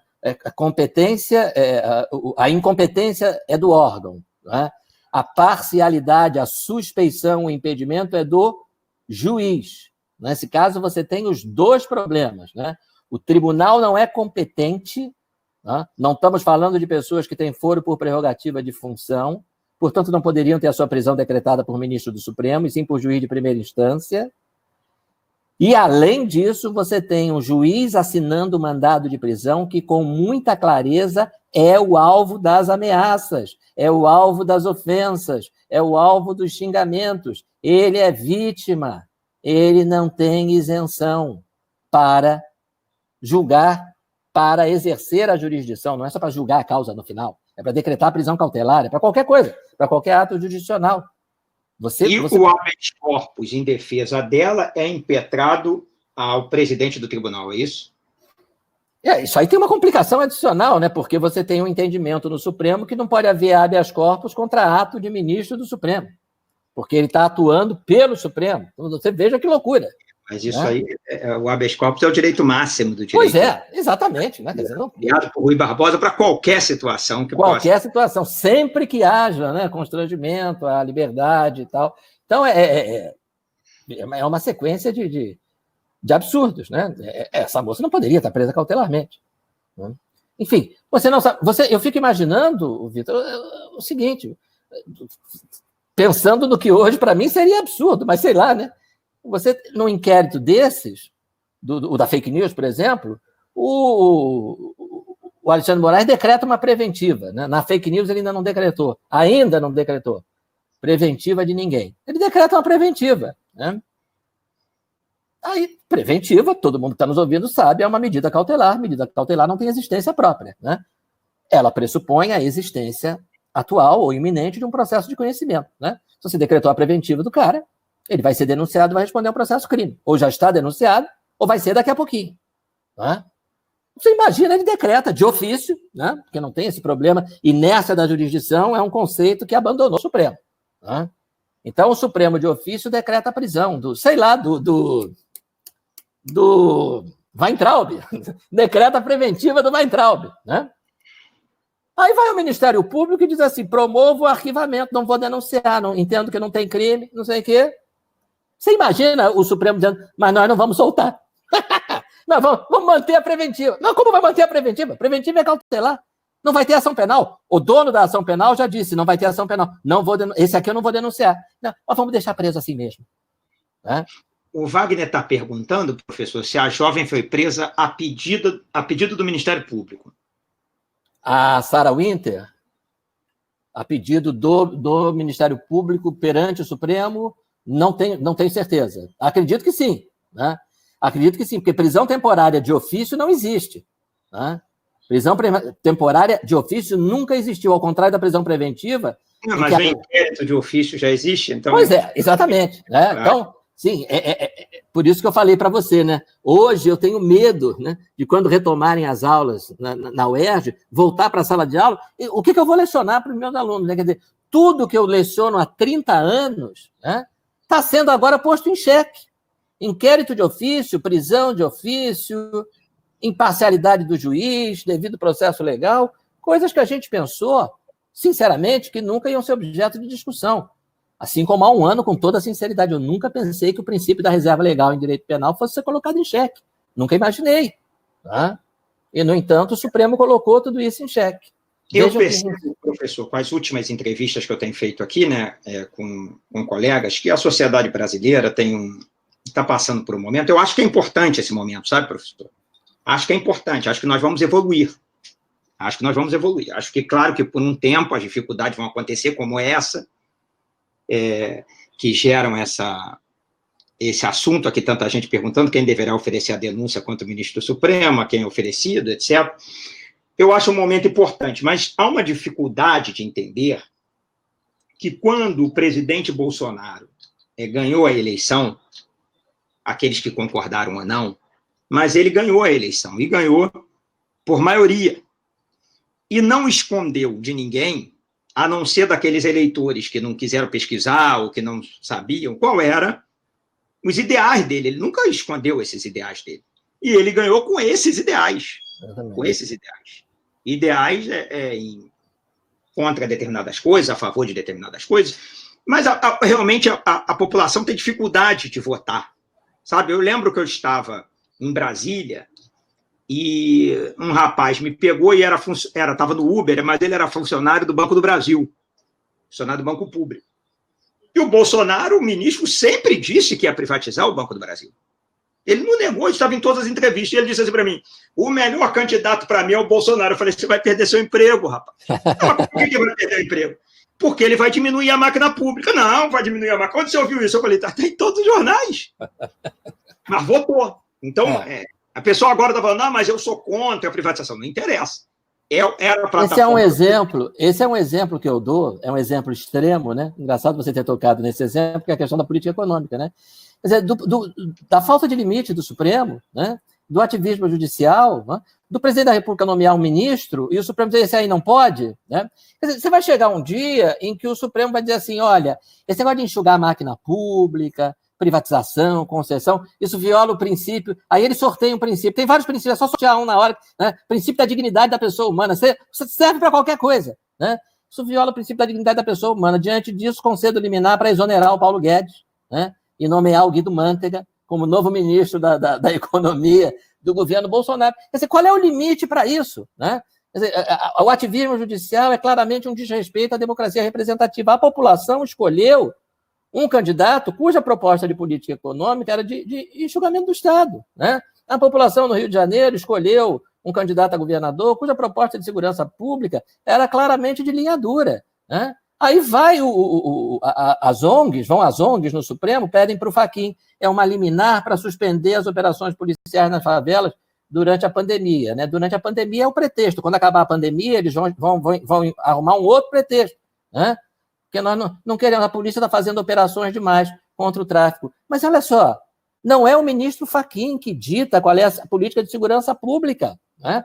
É a população que escolhe. Se tiver um candidato de novo dizendo, no meu governo, na verdade, a polícia não vai subir o morro, vai deixar os traficantes em paz e tal, e a população quiser eleger de novo, tem que respeitar também, né? Eu vou ser voto vencido, mas, ó, enquanto ele for governador, a política é essa. Agora, elegeram um que disse, não, manda bala, né? Sobe lá, reprime o tráfico, se tiver de fuzil, atira, né? É isso. Se houver abuso, se houver ilegalidade, aí entra o judiciário. Mas para traçar a política de segurança pública, uma decisão do Supremo dizendo num raio de não sei quantos quilômetros, no morro, a partir da escola, o helicóptero não pode sobrevoar. O que é isso? O que é isso? Quer dizer, você... E aí, uma observação que alguém fez que eu achei precisa. Um dos autores desse pedido para o ministro Fachin, além da Defensoria Pública do Rio de Janeiro e das ONGs, dos direitos humanos, é o Partido Socialista Brasileiro, o PSB. Então, o que acontece? Você elege um partido para o governo do Estado com uma proposta de segurança pública. Vai um partido que não foi eleito ao Supremo e diz assim, olha só, eu quero emplacar a minha proposta de segurança pública. Nada de polícia subindo morro, nada de helicóptero, nada de operação contra o tráfico. Tá bom, seu ministro? O senhor defere? Está deferido. Pronto, perdeu a eleição, mas está traçando a política de segurança pública. Isso é um contrassenso. Exatamente. Essa é a dificuldade, as pessoas não saberem ser minoria. Eu passei... Esse é o problema. Eu passei quase mais de 13 anos sendo minoria, né? E eu dizia isso em sala de aula. Olha só, existem questões que são poder discricionário do presidente da República. Eu me lembro em 2003, o Bush, depois do atentado do 11 de setembro, não sei se você lembra, ele criou um sistema, você chegava nos Estados Unidos, você tinha que se identificar digitalmente, dependendo do país de onde você viesse. E o Brasil entrou nessa, porque os brasileiros tinham que fazer a fila lá no aeroporto de Miami para botar o dedinho na máquina, né? Hoje está rápido, até ninguém mais liga para isso, mas na época vai demorar, não sei o quê e tal. E aí, mas que absurdo, e o governo brasileiro não exige a mesma coisa dos americanos? E o Lula, não, eles têm lá os motivos dele, né? Mas é reciprocidade. Reciprocidade é um princípio da diplomacia que o presidente, o chefe de Estado adota se quiser, né? Se não quiser, não adota. Bom, aí um dia, para meu pasmem vocês, um procurador da República, um membro do Ministério Público, lá do interior de não sei aonde, não me lembro se foi Mato Grosso, né? Faz um pedido ao juiz do local, né, que conceda uma liminar obrigando o presidente da República a adotar a identificação digital de americanos que chegassem nos aeroportos brasileiros. E o sujeito deferiu. Está na cara que deferiu, porque quando tem uma maluquice dessa, você já sabe que o juiz conversou antes com o procurador. Vamos fazer um negócio assim. Tá? E eu dizia na sala de aula, isso é uma maluquice. Né? O juiz de Mato Grosso dizendo qual deve ser a política externa brasileira com relação aos americanos que ingressam no Brasil. Ele não pode tomar essa decisão, ele não tem esse poder é do presidente da República. O presidente da República é o senhor Luiz Inácio Lula da Silva. Não com o meu voto, eu dizia para os alunos, né? Não com o meu voto, eu reconheço, mas é ele, você não pode, isso é uma escolha dele, uma escolha discricionária. Se ele quiser, ele adota essa medida para quem chegar dos Estados Unidos, para quem chegar da França, para quem chegar da Polônia, ou para quem não chegar de lugar nenhum. O juiz não pode ditar, eu brincava, na semana que vem esse juiz vai dar uma liminar obrigando o presidente da República a declarar guerra à Argentina no prazo de 5 dias sob pena de desobediência. É isso. Né? É esse o grau de maluquice que a gente corre o risco de chegar. Né? Então não pode. O ativismo judicial é perigoso, é nefasto, ele viola a democracia representativa, né? Você não está satisfeito, daqui a 4 anos vai ter outra eleição, vota do outro lado, a gente vê isso. Né? Mas não queira ganhar nos tribunais o que você não conseguiu levar nas urnas. Esse é o grande momento. O outro grande momento, se o senhor me importa em fazer essa opinião, é que eu acho que nós precisamos não criar salvadores da pátria no Brasil, né? Sim. Houve um momento, e eu acho que o Supremo agora está colhendo isso, que a sociedade acreditava que os salvadores da pátria eram os juízes, os promotores, os procuradores, etc. Ou são os militares, etc. Sim. E agora, quando a sociedade meio que também está contrária à posição do Supremo, eu acho que eles estão se sentindo, no momento, reagido. É uma reação deles. Estão se sentindo acuados. De legitimidade. Até porque eles não foram eleitos. Isso. Essa é uma outra questão para ser tratada. Né? Agora, acho... é um problema. Aqui tem uma pergunta que eu queria passar para você, que o Gabriel está fazendo, eu achei tão importante, que eu gostaria que o senhor falasse assim, para a gente terminar a nossa live, que é o seguinte: ele fala que ele defende o poder com moderador, com moderações de 1824, poder lá do Império, que ainda existe no sistema semipresidencialista português, né? Que é o presidencialista. Aí eu aproveito para fazer 2 perguntas com a pergunta dele. Qual é a opinião do senhor com relação a essas manifestações dos militares como poder moderador? E se o senhor acha que é o momento da gente começar a discutir o parlamentarismo, um novo sistema de governo que não seja presidencialista? Com relação a essa questão do poder moderador, a minha visão sobre o artigo 142 é a seguinte: o ideal é que não se precise utilizá-lo. Né? Agora, se nós chegarmos a um momento, espero que não, né, a um momento de ruptura institucional, eu acho melhor ter um instrumento como esse que o professor Ives Gandra diz que está contido no artigo 142, do que não ter. Né? Porque assim, ruptura institucional é um fato da vida. Né?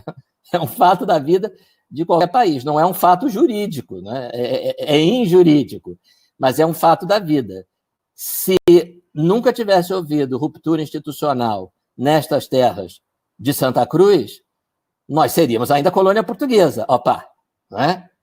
Se depois não tivesse havido outra ruptura institucional em 15 de novembro de 1889, nós ainda seríamos monarquia. Né?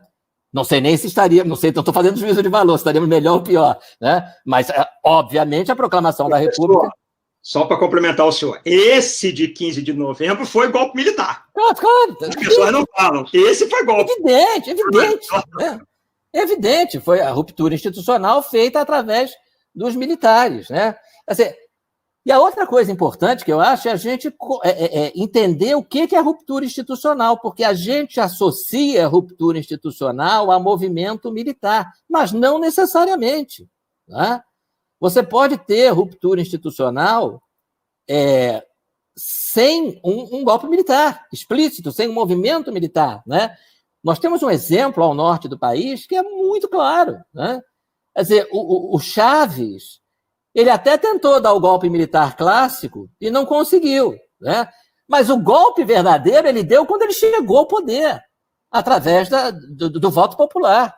Ele chegou ao poder através do voto popular e transformou uma das democracias com mais tradição na América Latina, que era a Venezuela, pelo amor de Deus, ninguém vai olhar para a Venezuela hoje e dizer que aquilo é uma democracia, né? Porque aquilo não é democracia, aquilo é um regime autoritário. E como é que passou da democracia para o regime autoritário? Teve um golpe? Foram tanques para... Não teve nada disso.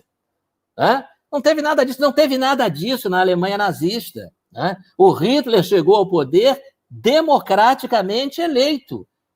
E aí ele acabou com a democracia, de dentro do poder. Você acaba com a democracia de dentro do poder sem necessidade de golpe militar. E você pode fazer isso através, ou a partir do executivo, a partir do legislativo e... com toda a franqueza, você pode fazer isso a partir do Poder Judiciário. Né?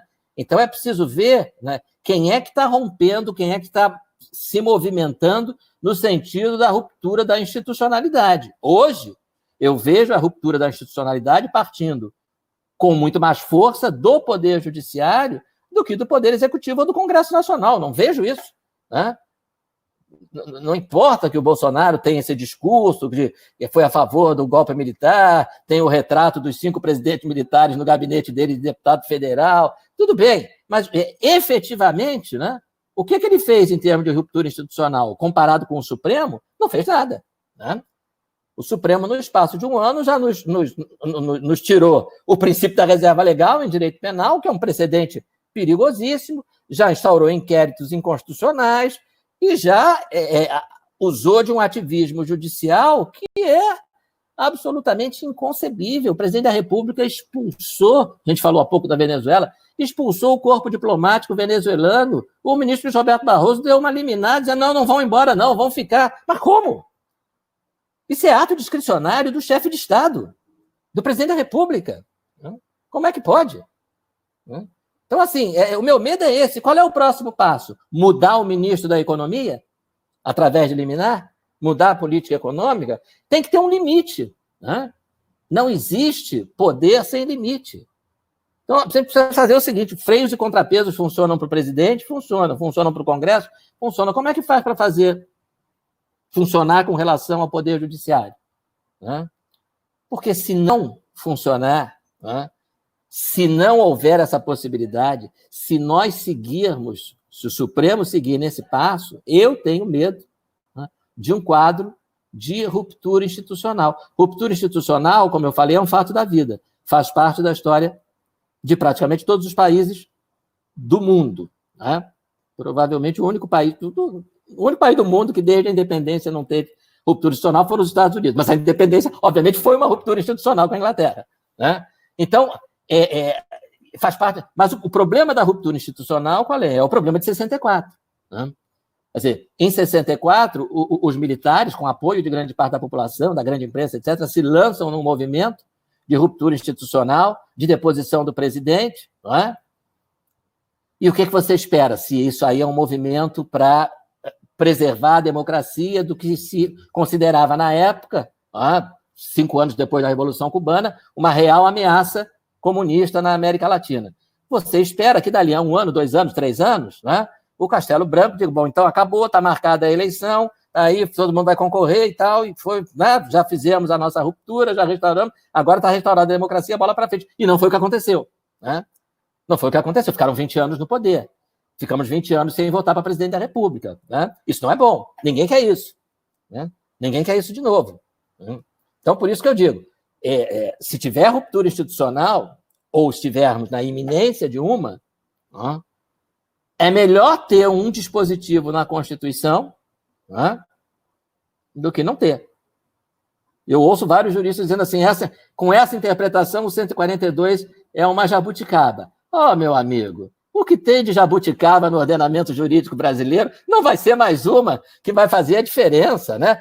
Prisão de criminoso só depois de condenado em quarta instância é uma tremenda jabuticaba. E o pessoal acha que está bacana, não tem problema nenhum, né? Eu não conheço nenhum outro país do mundo. Condenado em primeira instância, vai preso, espera um pouquinho que tem recurso para o segundo grau. Agora, segundo grau confirmou. Espera um pouquinho que tem recurso para o STJ. STJ condenou de novo, hein? Agora vai, né? Calma que ainda falta o Supremo. Eu nunca vi isso, né? Isso é uma jabuticaba e o pessoal acha bacana. Então, não sei.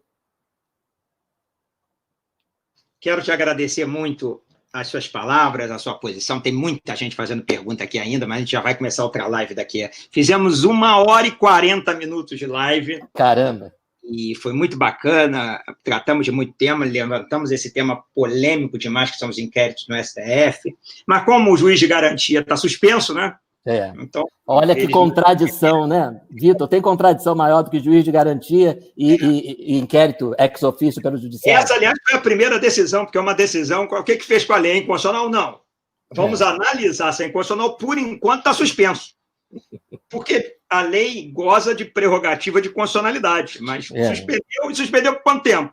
Então, em 10 anos a gente volta com a lei. Quero agradecer muito ao senhor pelas palavras, por aceitar a nossa participação. Depois eu vou te enviar a gravação aqui. Muitos alunos fazendo aí um monte de pergunta que não acaba mais. A Ana Paula, Leonardo, Ezequiel, Paulo Renato, Ramon. Temos 92 pessoas online aí nesse momento. Joga lá no meu Facebook que eu, de repente, dá para responder. O Instagram e o Face está sempre lá bem movimentado.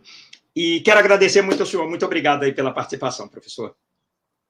Vitor, muito obrigado. É assim, com toda a sinceridade, eu te digo mais uma vez, é sempre uma grande alegria participar desses eventos que você promove com tanta competência, com tanto espírito democrático. Esse debate é fundamental, ele é sempre importante, mas no momento que a gente está vivendo, ele é mais do que importante, ele é fundamental. Você está, mais uma vez, de parabéns, que Deus te abençoe, que você prossiga aí nessa caminhada cada vez com mais sucesso. Um abraço a todos que tiveram a paciência de me ouvir até agora. Tudo de bom para todos vocês. Muito obrigado, professor. Um abraço. Um abraço. Tchau. Bom final de semana. Pessoal, a gente vai começar daqui a 10 minutos uma live de direito tributário. Vou dizer para vocês, eu estou aqui só no meu café, eu já nem almocei, é só café. É o seguinte, a live de direito tributário com um dos advogados mais famosos do Rio de Janeiro, do Brasil, dono de um dos maiores escritórios de advocacia, direito tributário, não é eu falando besteira, direito do trabalho, é tema novo, direito do trabalho. Então, é uma grande. E logo depois nós vamos ter um debate entre pessoas da Estácio, secretários municipais, secretários estaduais, jovens, sobre a política da atualidade, falar sobre eleições, para vocês se manifestarem aí, a gente bater um papo aí no final da noite, bastante legal. Tem que fazer a inscrição lá no estácio.live, tá? Abraço, gente, obrigado aí pela participação, foi maravilhoso. Desculpe algumas perguntas aí, foram muitas perguntas, e o tempo curto aí para a gente falar. Abraço, gente, fiquem com Deus.